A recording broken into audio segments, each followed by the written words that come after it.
guys, welcome to Motivational Monday. Today's going to be a short video because I've got some homework for you if you want to do it. So let's talk about last week's goals. My goals were to weigh 164 pounds. I will save that to the end of the video. 2, go to the gym twice. 3, meal prep for my workday Wednesday. Right, so first of all, I did meal prep on Wednesday and I'm really glad that I did do it. I didn't actually take that pasta salad. What I did was I took leftovers. So I took a little thing of mashed potato and my husband had made a meatball dish that was really good.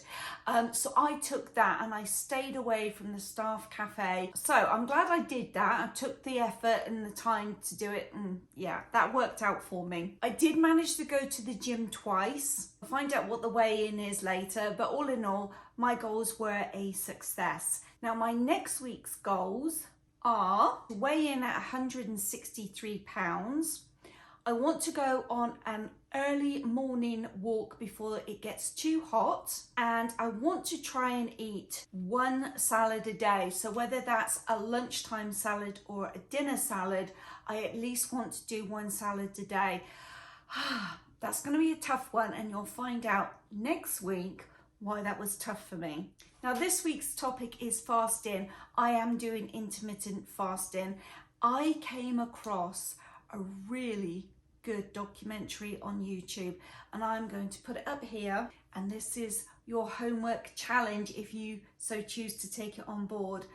It is 2 hours and 15 minutes long, but it is packed full of information I just had no idea about, and I'm so glad I took the time to watch it. I did watch it in 2 different segments because I put it on one evening and then fell asleep, and then the next day I put it back on and I watched the entire thing. The YouTube video is Diary of a CEO, and he's a British chap that interviews so many different people on so many different topics, but this particular one, he interviews a doctor by the name of Mindy Pelz. I think it was P-E-L-Z. She starts off talking about intermittent fasting, but then just covers so much more. And one of the things I found out was that it's a good idea, if you want to lose weight, don't just stick to one type of intermittent fasting. Now I'm doing the 8-hour one, so I eat between the hours of 11 and 7.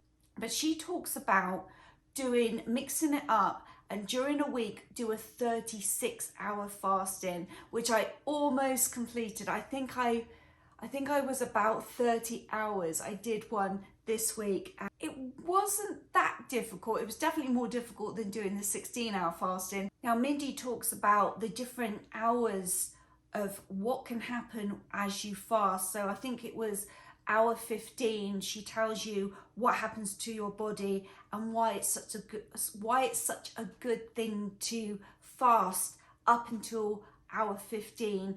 I mean, I can't do it justice. I can't talk to you about it because there was just so much information. I really highly recommend you watch it. One thing that really stuck in my mind, she said, how long do you think the oil from fast food fries can stay in your body? Now I posed that to my husband and he guessed, I think he said it a week. 2 years. That blew my mind. It can cling to your cells and stay in your body for up to 2 years. Ouch. Now when I think of fasting, I always thought of fasting was for weight loss and for religious purposes. But you can heal your body and you can actually stave away diseases. She's also written a book that I plan on buying. It's called The Menopause something, and I can't remember. I'll put it on the screen for you guys. But I am going to buy that, and yeah, I'm sure it's going to be a really good read. Got my notes here. Now let's jump back to last week. Now there was one particular night that I had probably the best night's sleep that I've had since I can remember, to be quite honest. I mean, we're talking months and months and months and months. And what was different was an hour before I fell asleep, I drank another bottle of water. And I kind of thought, well, you know what, I'm probably going to wake up and have to pee during the night. but I didn't. I slept. I must have gone into a coma, seriously, because I slept so hard that when I woke up in the morning, I had the most energy, I don't even know, since I, again, don't remember. I literally didn't stop. It was so hot as well, and I just kept on going and going and going. I was like the Energizer Bunny, and I thought to myself, I wonder if it was that bottle of water right before bed. Now I'm going to try that again this week, drinking a bottle of water before I go to bed, and I'm going to touch base with you next week and let you know whether it did, whether it was that helped me sleep. So another thing that Mindy talked about in the documentary was the fact that society has made us eat at certain times. And if you go back to our challenge, I can't remember which week I talked about this, but I think it was the first week when we talked about morning routines. And I would get up in the morning, I'd go sit at my computer and I'd work away on editing something. And then before I knew it, it was 11 o'clock and realised, I haven't eaten, but I wasn't hungry. That's what she talks about fasting is, we now say it's breakfast time, have to eat. Lunchtime, we have to eat. Instead of saying, I'm hungry, I need to eat.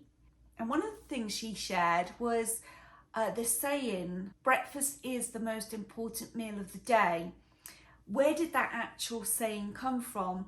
Well, it was Kellogg's cornflakes from back in the 1970s. It was a marketing campaign. They wanted folks to eat their cornflakes. And so they came up with the catchphrase, breakfast is the most important meal of the day. And it stuck. And we've believed this. I grew up believing that you had to have breakfast, but as I started my morning routines, realizing, well, I'm not hungry. And that's why I found intermittent fasting so easy. Instead of looking at the clock and dictating to me when I should eat, I'm letting my stomach tell me. So I'm wondering if that thought process could help you guys too. So this was a really short video, but I hope you enjoyed it. I hope you got something out of it. I really, really hope that you go watch this video. I don't think you'll be disappointed. Guys, I'll see you next Monday. Let me know how your week's been, and I know we can reach our goals together. Okay, it's weigh-in time. Let's see if I did it or not.